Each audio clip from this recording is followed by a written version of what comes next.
Vamos falar sobre saúde? Eu estou recebendo agora o doutor Aquiles Henrique, que vai tirar nossas dúvidas sobre algo que causa muita dor aqui em muitas pessoas, que é o cálculo renal. Tudo bem, Aquiles? Tudo bem, Rosê? Mas a gente recebia aqui, né? Honra é nossa. Fazia muito tempo, hein? Até é bom a gente tirar uma dúvida.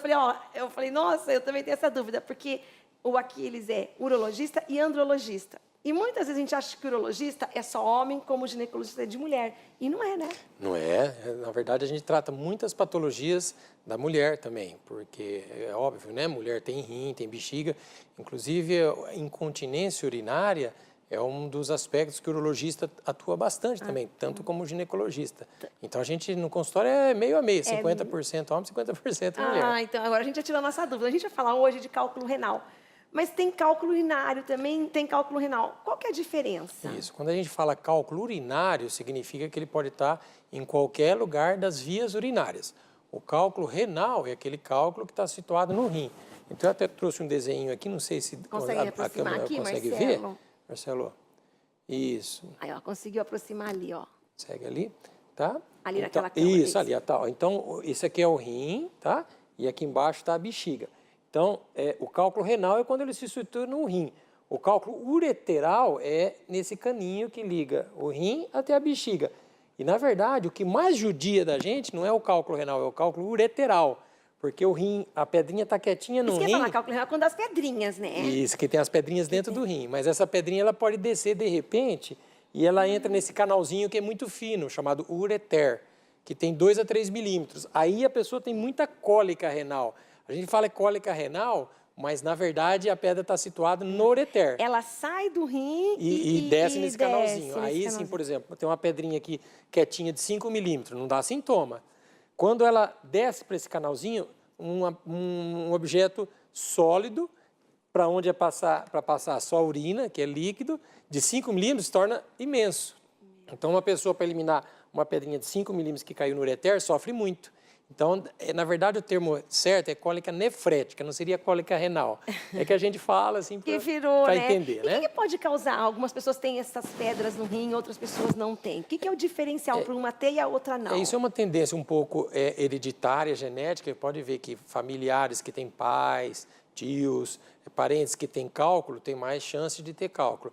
Mas, normalmente, é um excesso de cálcio. O cálcio é o principal fator de formação de cálculo. Então, tem que evitar até alimentos que têm muito Tem que ver, exatamente. Tem de ácido úrico, tem de oxalato, tem de cistina, tem vários tipos de composição.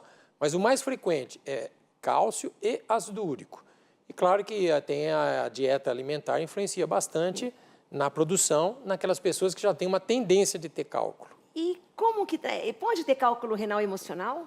Emocional não, Zia. Na verdade, assim, emocional desencadearia talvez uma alteração na dieta, por causa da ansiedade, come muito, né? Aí pode, porque a gente sabe que erros alimentares estão mais predispondo a cálculo urinário, mas não assim o emocional. E né? baixa imunidade? Quem tem baixa imunidade? Não, baixa imunidade não interfere. Baixa imunidade para infecção urinária sim, mas para cálculo urinário não. É mito ou é verdade que se a gente tomar pouca água, são as pessoas que não bebem muita água? Se a gente beber bastante água, a gente... Isso é verdade. Não é mito, então? Não é mito. Por quê? Porque nós eliminamos diariamente cristais pela urina, que são metabólicos, são transformação do alimento, e nós temos 2 vias de excreção principais, que é a urina e as fezes. Mas tem metabólitos, resíduos, que são eliminados principalmente pela urina. Então, formam-se em cristalzinhos. Se você não beber bastante líquido, esse cristalzinho fica depositado no rim. Aí um cristalzinho vai se aglomerando com o outro forma um cálculo urinário. Por isso que a gente orienta para todas as pessoas que têm cálculo urinário, beber muito líquido, principalmente água, tá? Porque a água é o melhor líquido que existe. E como se trata uma cólica renal ou trata essa pedrinha renal? Isso. A pessoa que está com cólica renal é uma ocasião muito especial para ela, porque dói muito. As mulheres que tiveram parto normal e as mulheres que tiveram cólica renal preferem ter 5 filhos do que um cálculo. Então, dói muito, tá? Então, o primeiro tratamento é tirar a dor. Então, tem que ir até o pronto-socorro, existem medicações muito boas que tiram a dor. E depois nós fazemos o diagnóstico, ver o cálculo urinário, a grande maioria é eliminado espontaneamente, mas tem alguns, uma parcela boa da população, que nós temos que tirar, fragmentar esse cálculo, porque ele é muito grande e vai... Mas hoje não tem só cirurgia que corta, né? Não. Hoje tem cirurgia laser, né? Que quebra as pedrinhas, justamente. né? Na verdade, praticamente nós não fazemos mais cirurgia aberta, cirurgia cortada de cálculo. Nós temos tudo por vídeo. E normalmente não precisa nem fazer furinho na barriga como a laparoscopia, por exemplo. Se você vai tirar uma vesícula, você tem que fazer normalmente 3 furinhos.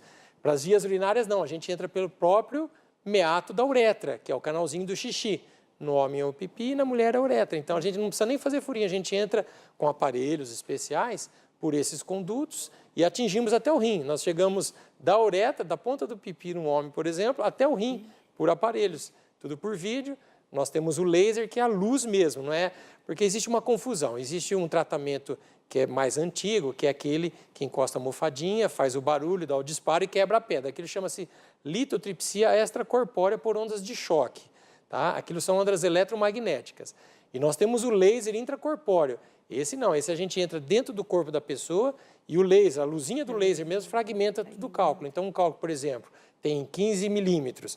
Nós fragmentamos essa pedra em 50 de meio milímetro. E aí sai tudo pela urina. Para a gente encerrar nosso bate-papo, você tem percurso a voltar, o chá de quebra-pedra é mito ou é verdade? O chá de quebra-pedra, ele é bom pelo líquido que tem dentro, tá? Pela água que tem dentro, mas 95%. Mas assim, não tem evidência numa científica. Crise não resolve. Não resolve, né? Aí tem que ser analgésico mesmo e líquidos, né? Em geral, água, suco, chá, água de coco, né? Não precisa ficar tomando esses líquidos de paladar ruim, sofrendo tomar. Já está com dor, ainda aquele líquido que é... Água de coco é gostosinho. Água de coco é uma delícia, É uma delícia, né? Suco né? de laranja, então... Eu estou perguntando se cerveja pode. Cerveja é líquido, mas não pode, doutora. Cerveja tem o líquido, mas cerveja tem muito sal. E o sal é um dos fatores que forma a pedra também. Olha aí, Melissa. Então, alimentos condimentados, esses alimentos de saquinho, o próprio refrigerante tem muito sal. E o sal acelera a formação de cálculo, mesmo que for de cálcio. Doutora Aquiles, muito obrigada. Em 2017, que volte mais vezes aqui no nosso programa. Agradeço, é uma honra estar aqui com vocês.